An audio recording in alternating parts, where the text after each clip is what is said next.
Welcome to the deep dive.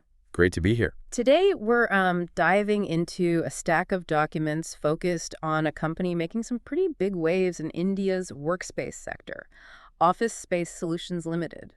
That's right. We've pulled together, fundamental analysis reports, investor presentations, even call transcripts. It's quite a comprehensive set of sources giving us a detailed look. Yeah, a real deep dive. Our mission here is to basically cut through all that data and understand, well, what's really driving Office's growth? How their business is structured, their financial health, future outlook, the whole picture. Exactly. Think of this as your rapid briefing on this specific business, helping you get informed, quickly and thoroughly.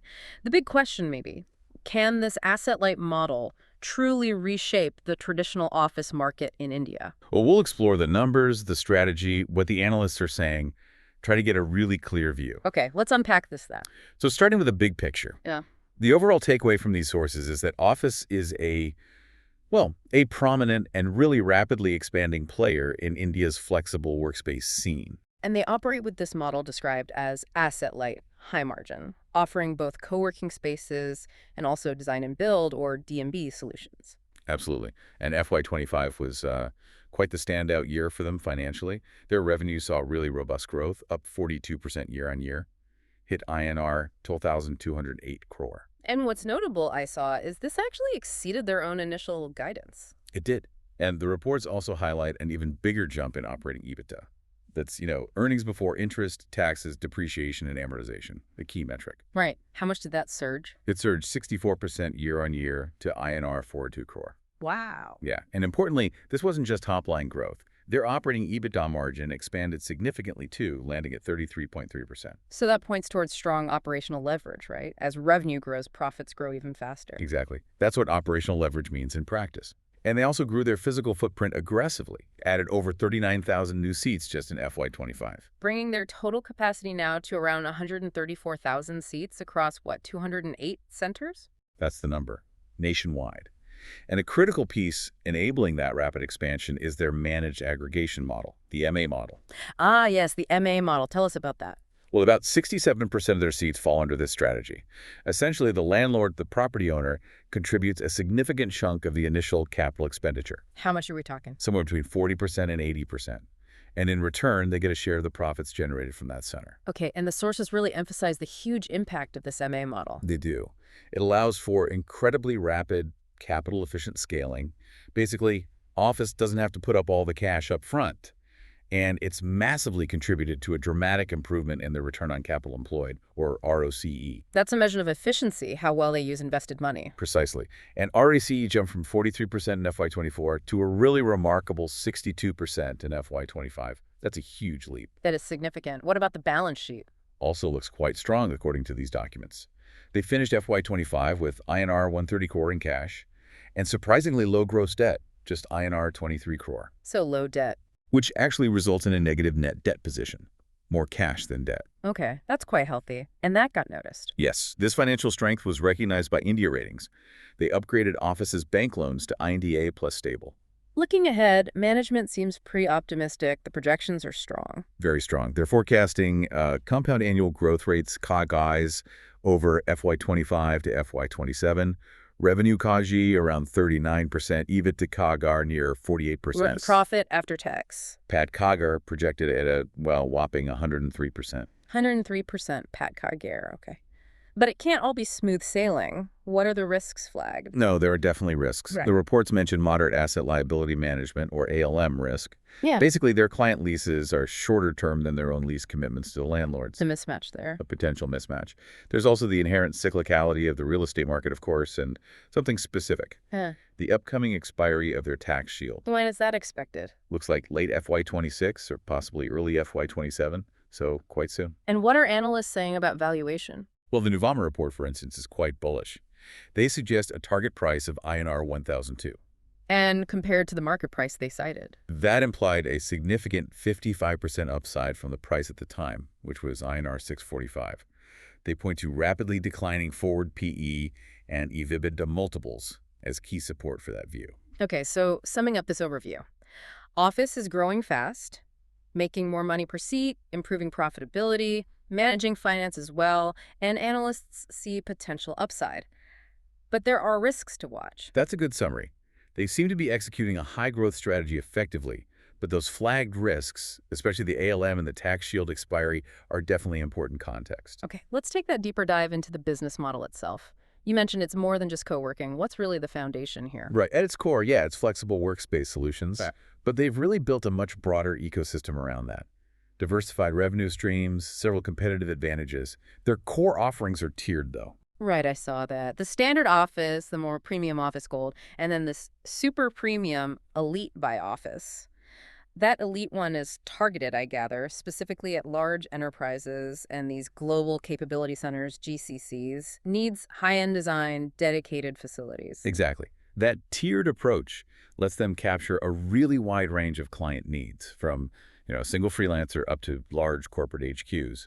But beyond just providing the space, they have their design and build solutions arm Office Transform. Right, the D&B side. Yeah, that's an end-to-end service, managing construction, fit out for custom office spaces. And the reports mentioned they're strategically pushing this into larger projects now and working with clients beyond just the usual IT sector. Okay, and then there's that whole Office as a service ecosystem. You mentioned the allied services. That seems pretty crucial to their overall strategy. It really is. This ecosystem is designed to integrate various value-added services. Makes Office stickier for clients, harder to leave, and it opens up completely new revenue streams. What sort of services are we talking about? Well, things like Office Cafe. They have over 200 cafes inside their centers already, and the plan is apparently to expand this to serve external clients too. Interesting. What else? They've got Office Tech Labs. That's their integrated IT service arm. Provides network infrastructure, user solutions, that sort of thing. The report suggests they plan to scale this quite aggressively in FY26 because the early signs are strong. Makes sense. Integrated IT is a big need. Precisely. Then there's mobility solutions, a partnership for chauffeur-driven cars, employee transport. Supports that whole hybrid work hub-and-spoke model. Yeah, getting people to and from the hub. Exactly. And event management. That's evolving from just using spare space to offering turnkey solutions for corporate events, monetizing downtime or underused areas. And I saw mention of a new venture, B2B furniture retailing. Seems a bit different. It does, but it's presented as more of a strategic backward integration. I mean, they already have this huge captive demand from fitting out their own new centers and doing the D&B projects for clients, right? Ah, okay. So leveraging their internal need. Exactly. The sources suggest it could become a standalone business eventually, but they emphasize it's B2B focused. No plans for physical retail stores or anything like that. Got it. So looking at the revenue mix for FY25, it's still mostly driven by the core rentals and that D&B segment, right? Correct. Rental services were definitely the dominant force, accounted for 76% of revenue, about INR 916 crore, and showed solid 48% year-on-year growth in FY25. And in the last quarter. In Q4 FY25, rentals were an even bigger slice, actually 79.3% of that quarter's revenue, and grew 60% year-on-year just for that quarter. Pretty strong finish. And design and build? D&B contributed 23% of the full-year revenue, INR 278 crore, grew 36% YoY in FY25, although its Q4 growth was a bit slower, around 21%. Okay. And there was also a mention of alternate space revenue, or ASR. Yeah, ASR. That comes from those allied services, mobility, food and beverage, maybe events. It contributed about 11% of the revenue generated from their space offerings, so it's tied to the centers. And it's projected to grow faster than the core seat revenue going forward. Okay, now here's where it gets really interesting, I think. The competitive advantages they seem to be building. We talked about the asset-light model, but what else helps them stand out? Well, scale is a huge one. They've built the largest national footprint in India for this kind of space. Over 200 centers, 18 cities, 58 distinct micro-markets. That network effect is powerful for attracting large clients who need flexibility across geographies. And that managed aggregation MA model we discussed earlier, that's clearly foundational, isn't it? The cornerstone. Absolutely. It is the cornerstone. With, 67% of seats and 64% of centers under MA, where landlords put in 40–80% of the CapEx for a profit share, it just fundamentally changes the economics of growth. So it's the key driver for scaling fast without massive capital. Exactly. It's the key driver behind their ability to scale so rapidly and so capital efficiently. It also significantly mitigates the financial risk if there's a downturn. And as we saw, it's what's driving that dramatic improvement in ROCE from 43% to 62% in just 1 year. That's huge. It enabled them to add, nearly 39,000 seats in 1 year without needing enormous amounts of their own cash. Precisely. That's the power of the model. They also have a remarkably diverse client base. over 3,000 active tenants. And it's a good mix. Yeah, quite spread out. But 66% are corporates and MNCs, 20% SMEs, 13% startups, and just 1% freelancers. So low concentration risk. They aren't too reliant on any single client. Very low. Their top 5 clients make up less than 15% of revenue. The single largest client is less than 5%. That provides a lot of stability.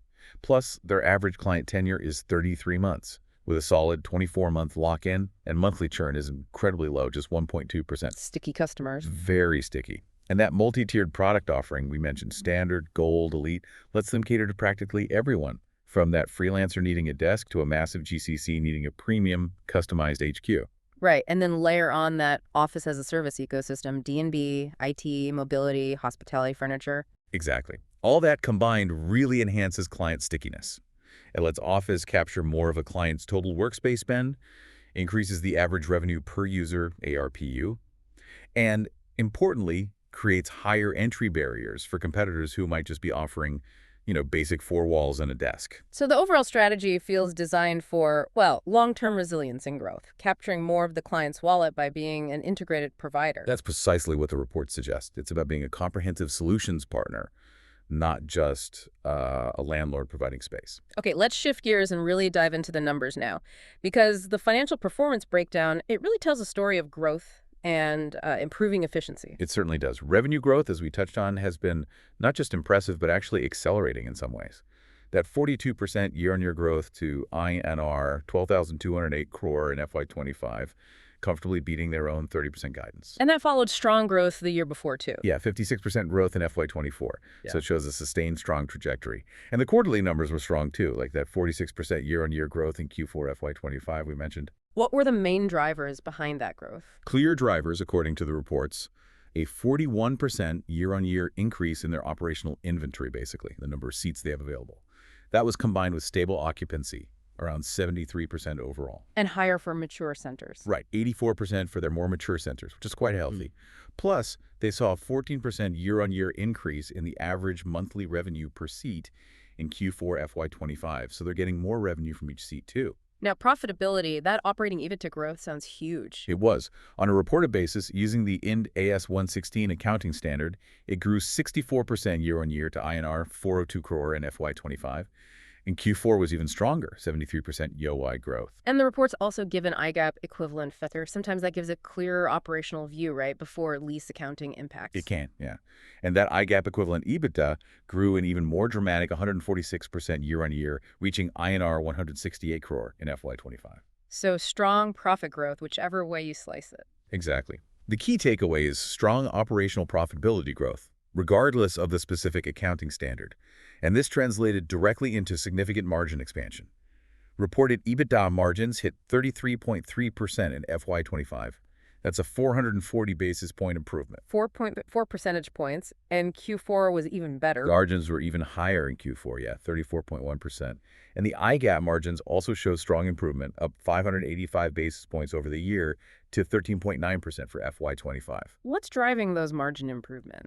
The reports point to a few things. One is simply improved occupancy levels, spreading fixed costs over more paying seats. That's operating leverage kicking in. Another is a greater contribution from those longer tenure enterprise clients and also from those higher margin allied services we talked about. Okay.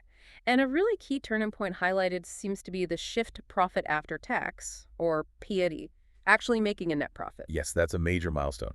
They moved from a loss of INR 18 crore in FY24 to a positive pay of INR 68 crore in FY25 on a reported basis. And Q4 was profitable too. Q4 PAT was also positive, INR 11 crore, which was way up from just INR 1 crore in Q4 of the previous year. The IGAAP PAT was also positive and growing strongly. I think I saw a note about the sale of their office care business affecting reported profit. Yes. That was mentioned as a one-time exceptional item affecting the reported profit before tax, but focusing on the adjusted or the IGAAP figures gives you a clearer picture of the core operational turnaround to profitability. Makes sense. The return ratios also seem to reflect this improving efficiency. ROE and ROE turn positive, but that ROCE jump we discussed earlier is the really standout one. Absolutely. That return on capital employed, specifically calculated using cash EBIT earnings before interest and taxes adjusted for cash flows that surged from 43% in FY24 to 62% in FY25. Yep. That metric directly shows how efficiently they're deploying capital, and it just underscores the power of that MA model. Okay, how about cash flow? Is the business actually generating enough cash to fuel all this aggressive growth? The sources indicate, yes, robust operating cash flow. Net cash from operations was up nearly 60%, 59.2% year-on-year to INR 363 crore in FY25. And projections look good. They project cumulative operating cash flow of around INR 877 crore over the next 3 years, FY25 to FY27. That's expected to comfortably support their asset-light expansion plans. Now, their capital expenditure, CapEx, that also increased in FY25, came in higher than guidance, I think. It did, yeah. CapEx was around INR 200 crore in FY25, higher than their initial guidance of maybe 140, 150 crore. Why the increase? Primarily driven by securing and setting up those large enterprise deals and the premium elite centers. Those just require more customized fit-outs and, well, more initial investment. But efficiency was maintained. That's the crucial point the reports emphasize. Even with the higher absolute spending, the CapEx per seat remains stable, roughly INR 52,000 to 55,000 per seat. So it indicates they maintained efficiency in the cost of adding each new workspace. And they expect similar CapEx levels in FY26. So the big picture financially is significant margin expansion, a clear shift to sustainable profitability. Demonstrates the operating model is scaling effectively. Exactly. That translation of top-line growth into bottom-line profit shows strong operating leverage is really kicking in, and those improved returns on capital, especially that ROCE figure, validate the efficiency of their expansion method, heavily driven by the MA model. Let's talk about the balance sheet now. The sources really seem to highlight this as a major area of strength. It is remarkably strong, yeah, especially when you consider they're in such a high-growth expansion phase. They have very low gross debt, just INR 23 crore as of March 31st, 2025, actually down from INR 32 crore the year before. Very conservative on debt. Extremely conservative. Yeah. Which leads to that negative net debt position we mentioned. Right. Explain that, again, negative net debt means. It simply means they have more cash and cash equivalents on hand than their total outstanding debt. They had INR 67 crore in net cash at the end of FY25. Which translates to very low leverage ratios. Incredibly low. Debt to equity, net debt to equity, all very low and projected to remain low. Their debt to EBITDA was only 0.2 times in FY25. Barely any leverage relative to earnings. And India Ratings, the credit agency, confirmed this strong position. They did. They noted the continued net cash status and expect Awfis's debt-to-rental revenue ratio to stay below 1.0x, which is considered very healthy in this sector. What about liquidity? Cash on hand? Access to funds? Also robust. They held INR 130 crore in cash, bank balances, and fixed deposits as of March 31st, 2025. That cash buffer increased significantly from the previous year. Plus access to more if needed. Yeah, they had ample undrawn bank limits over INR 110 crore available as of the 9-month mark of FY25. And their projected cash debt service coverage is very strong, estimated at over 5 times their obligations through FY28. So India Ratings assess their liquidity as adequate. Adequate, yes. Supported by their healthy cash generation from operations and those existing cash balances. How does their capital allocation strategy fit into maintaining such a strong balance sheet during growth? It's fundamentally shaped, again, by that MA model. Because landlords share 40–80% of the CapEx for the majority of their centers, it drastically reduces Awfis's direct capital outlay post-center compared to a traditional model where they'd pay 100% of the fit-out. And most of their own CapEx goes into? Over 95% goes directly into funding that seat expansion, the leasing costs, the fit-outs, the infrastructure needed for new centers. Right, that FY25 CapEx of around INR 200 crore, higher than planned but still efficient on a per-seat basis. Correct. And they also made that strategic move, divesting the non-core office care business back in September 2024. That allowed them to reallocate capital from something non-core towards their main growth engine. It's pretty striking, isn't it? Achieving low debt, being net cash positive, having strong liquidity, all while simultaneously undergoing such aggressive expansion. Adding nearly 39,000 seats, spending INR 200 crore on CapEx in 1 year. It absolutely underscores effective financial management, and it really highlights the power of that MA model as the critical enabler. It allows them to scale rapidly without leveraging up their balance sheet significantly, which is quite different from many capital-intensive growth stories.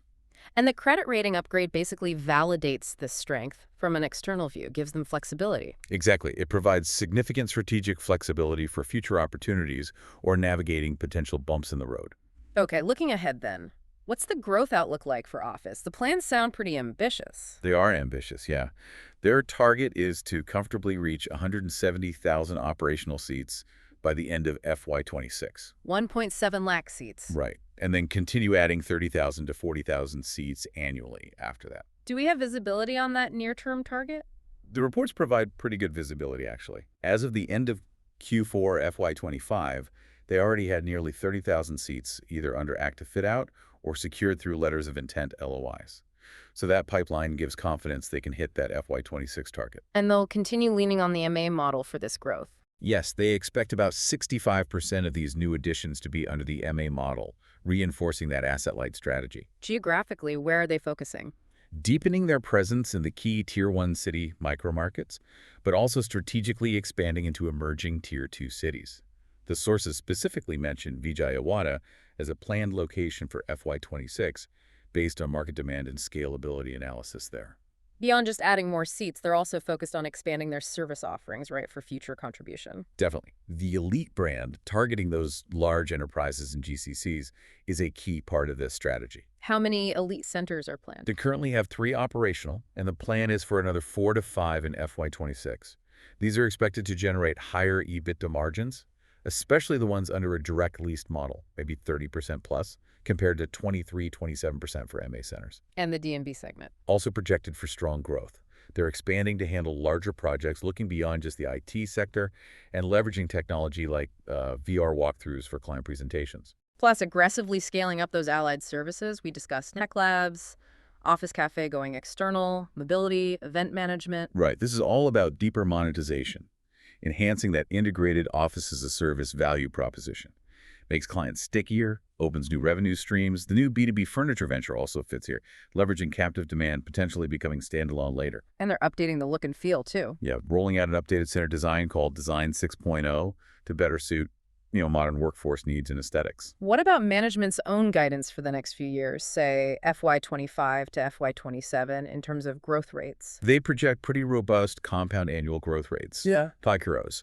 Revenue CAGR is guided around 39%, EBITDA around 48%, and that really high PAT CAGR of approximately 103%. And breaking that down, rental versus D&B? The rental segment, AGR, is expected around 30%. Driven by adding new seats, implementing about a 6% annual price hike, and maintaining steady occupancy. But the D&B segment is projected to grow even faster, around a 58% CAGR, reflecting strong market demand and them gaining market share there. For FY26 specifically, what's the guidance? About 30% revenue growth for FY26, with margins expected to be broadly stable or maybe slightly higher than FY25. And they have a specific strategy for FY26. Yeah, a disciplined 2-phased strategy. The first half, H1, is focused on ramping up occupancy in all the newer centers they've recently opened. Get those filled up. Targeting high 84–85% occupancy in mature centers and improving the blended overall rate to 72–74%. In the second half. H2 will then prioritize strategic capacity expansion, adding new centers, but based on the prevailing macroeconomic conditions at that time. So a bit cautious, perhaps. Okay. Now, a critical point mentioned for future profitability is taxation. The tax shield is running out. Correct. The reports note that their carry-forward losses, which have effectively shielded them from paying corporate income tax, will be fully utilized sometime around Q4 FY26 or Q1 FY27, meaning they anticipate becoming a full tax-paying entity from FY27 onwards. This is really important because it will impact their net profitability, the PAT figure. Even if their earnings before tax continue to grow strongly, investors really need to factor this change into their models. And these ambitious growth plans are happening against a backdrop of supportive market trends in India. Absolutely. The overall Indian flexible workspace market itself is projected for significant expansion. Could reach INR 60,000 crore, maybe $7.2 billion by 2027, growing at a strong 20–25% CAGR. And the GCC boom is a major factor. Huge structural driver. The acceleration of global capability centers setting up in India, they need scalable, high-quality, often plug-and-play spaces, which fits the office model well. That market alone could be massive. Plus the rise of Tier 2 cities. Yes, Tier 2 cities are becoming increasingly important, expected to make up a significant chunk of the flexible workspace market in the coming years as companies look to decentralize and find cost advantages. So management's phased strategy for FY26 seems quite pragmatic then. Consolidate occupancy, then expand. It does seem pragmatic. Ensure the current capacity is well utilized before accelerating expansion further. And the diversification into D&B, which has that higher projected growth rate plus the focus on allied services, is crucial. It creates multiple growth engines, reduces reliance just on rental income, helps capture higher margins potentially, and deepens those client relationships, makes them less vulnerable. Right, but no growth story is without its challenges. What are the key risks that Office faces, according to these sources? Well, there are the inherent industry risks first. Primarily the cyclicality of the real estate market, boom and bust cycles. Even for flexible spaces. Well, flexible spaces are often seen as potentially more resilient than traditional long leases during downturns because companies value that agility. Yeah. But a severe economic contraction could still definitely impact overall demand, maybe rental rates, occupancy across the board. You can't completely escape macro trends. And competition is heating up. Yes, it's a growing market, which naturally attracts intense competition from existing players and new entrants. That could potentially put pressure on pricing or occupancy levels, especially if supply grows faster than demand in certain micromarkets. Okay, those are industry-wide. What about company-specific concerns flagged in the reports? A notable one they mention is what's termed moderate asset liability management risk, or ALM risk. We touched on this. It's that mismatch. Shorter client lease tenures average about 33 months versus their much longer lease commitments to the landlords, typically 60 to 120 months. So fixed long-term costs versus more variable shorter-term income. Essentially, yes. Their fixed lease payments are long-term obligations, while their rental income depends on keeping those shorter-term client leases filled. But the reports mention mitigants for this specific risk. They do. Key mitigants include those client lock-in periods, which average around 24 months. Also, their very low monthly client churn rate, only 1.2%.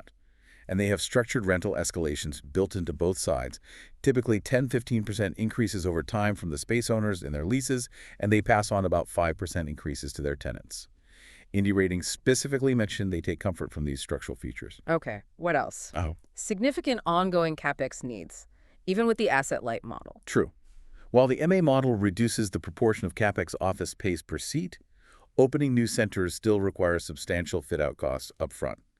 The reports project this could be around INR 175–200 crore annually in the medium term. That's quite a bit. It is.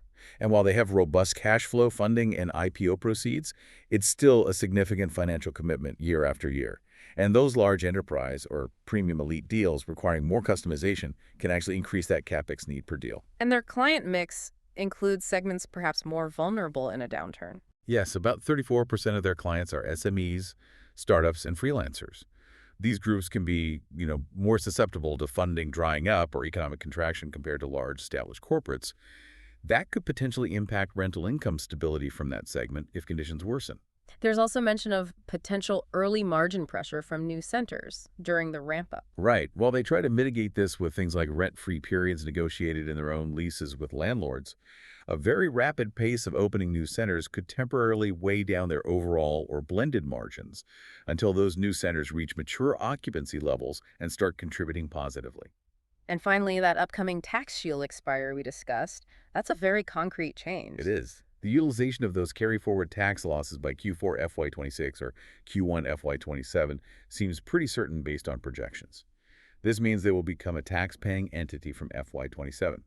And that will directly hit their net profit, the PIT line, even if their pre-tax earnings keep growing strongly.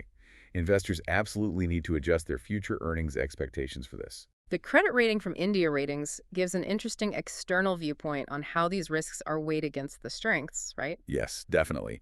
The upgrade to IND A+ stable back in May 2025 reflects that, in the rating agency's view, their overall operational and financial profile had improved significantly. What strengths did Indira highlight? They specifically pointed to Office's strong market presence, the effectiveness of that asset-light MA model, their diverse clientele leading to low concentration risk, the strong operational performance demonstrated by EBITDA growth, seat additions, and occupancy levels, and of course that robust liquidity profile, the net cash position, low debt, undrawn bank limits. And the weaknesses identified by the rating agency, did they align with the concerns we just discussed? Largely, yes.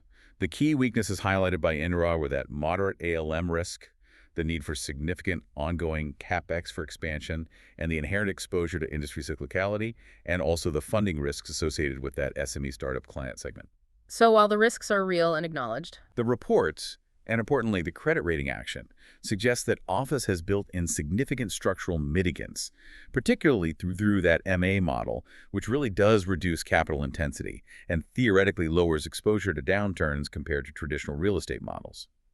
Their strong liquidity and net cash position provide a substantial financial cushion too, and the low churn rates and client diversification add stability. so the rating upgrade kind of validates that these internal mechanisms are seen as pretty effective in managing those inherent risks. That seems to be the assessment, yes. It suggests the business model is structurally designed perhaps to absorb potential shocks better than a traditional real estate play might. Interesting. Okay, let's finally turn to the valuation perspective. Specifically, Nuvama's analysis was mentioned. Nuvama takes a clearly positive view in their report, seeing significant upside potential for the stock. Their target price was INR 1,002. Correct. Which, at the time of their report with a market price around INR 645, implied a substantial 55% upside potential. And how did they arrive at that target? What methodology? They used a sum of the parts, or SOTP methodology, which basically means valuing the different parts of the business separately and then adding them up. How did they value the different parts? They valued the larger rental segment using a discounted cash flow, or DCF, approach. That makes sense because its cash flows are perhaps more predictable with the long leases, occupancy trends, etc. And the D&B segment, the design and build. Given its much higher projected growth rate, remember that 58% CAGR forecast. They valued the D&B segment using a relative valuation method, comparing it to similar businesses or using market multiples. Specifically, they used 13 times the projected FY26 EBITDA for the D&B business. Okay. The reports also showed the current and projected future valuation multiples, right? PE and EBITDA. Yes. As of Q4 FY25, the stock was trading at a price-to-earnings multiple, PE, of about 45.4 times, and an enterprise value to EBITDA multiple, EBITDA, of 32.3 times. Which might sound high initially, but here's where it gets really interesting. The forward multiples show a rapid decline. They really do. The projected PE ratio drops significantly, down to 24.7 times based on FY26 estimated earnings, and then sharply down again to just 15.5 times based on FY27 estimates. And a similar trend for EBITDA. Same story. Projected EV/EBITDA falls to 18.7 times for FY26 and then down to 11.8 times for FY27. So what does that sharp compression in the valuation multiples actually suggest, especially when earnings are projected to grow so strongly? It suggests that the market, or at least this analyst's forecast, anticipates a significant acceleration in profitability and cash flow generation. Essentially, the earnings are expected to grow so fast that they quickly catch up to the current valuation, making the company look much cheaper relative to its earnings just a year or two down the line. So it indicates a transition, maybe, to a more mature but still very rapidly expanding and increasingly profitable company. Exactly. The analyst is essentially saying that the powerful projected earnings growth, particularly that 103% PAT CNEJR, is expected to outpace the current valuation multiple, and that's what creates the potential upside they see. The company grows into its valuation, so to speak. Okay, so wrapping this all up then, what does this deep dive tell us overall? Office presents a pretty compelling picture, doesn't it? It does seem compelling on many fronts. You've got a market leader in a high-growth sector in India, delivered really strong FY25 performance, that revenue surge, the margin expansion, the definite turnaround to profitability. Plus, their asset-light managed aggregation model seems highly effective, enabling rapid, capital-efficient growth, driving that remarkable improvement in return on capital. And they maintain that robust balance sheet. Net cash position, very low debt, strong liquidity, all while growing fast. And they have a clear growth path mapped out, supported by strong market trends, flex work, GCCs, Tier 2 city growth, plus strategic diversification into D&B and allied services. The risks we discussed, like the ALM mismatch and cyclicality, they're definitely present. But they appear significantly mitigated, at least partially, by the business model itself and their financial strength. And that's acknowledged by the credit rating upgrade. Right. And the analyst valuation we just discussed suggests substantial potential upside, driven primarily by that projection of strongly accelerating profitability. However, two key things to keep front of mind. That upcoming tax shield expiry will change the net profit picture from FY27 onwards, regardless of pre-tax growth. Absolutely crucial point. And second, execution risk. It's always present when a company is expanding this rapidly, managing multiple business lines and venturing into new service areas like furniture. You can have the best strategy on paper, but execution is key, especially at this pace. So it's a story of strong performance and significant potential, but definitely with specific factors like the tax change and execution that require careful monitoring as you look ahead. Which leads us to a final thought for you, the listener, to mull over. How much does that asset-light MA model truly de-risk the business over the long term? Especially if market conditions were to change significantly, maybe a deeper or longer downturn than anticipated. And related to that profitability picture, how should you weigh that projected future PUT growth? Knowing that a significant new tax expense is about to kick in after years of the company operating effectively tax-free on the bottom line. Does it change how you value that future earnings stream? Some things to consider as you process this deep dive.